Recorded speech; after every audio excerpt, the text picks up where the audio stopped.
প্রেম নিয়ে কত শত কবি কত কাব্য করলো, বৃথায় জীবনটা কাদা মাখামাখি করে অশ্রু ঘুম পাড়ালো। ভেবেছিলাম নিজেকে স্রোতের বিপরীতে একজন, প্রেম নিয়ে মাতামাতি শুধুই আদি খেতা।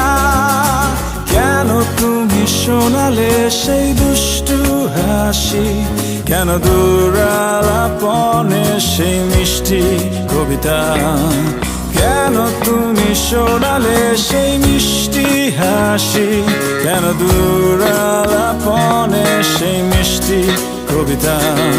আজ শেকল পরিয়ে আমার চোখে তুমি প্রেম আঁকছো, কাঁদতে পারছি না।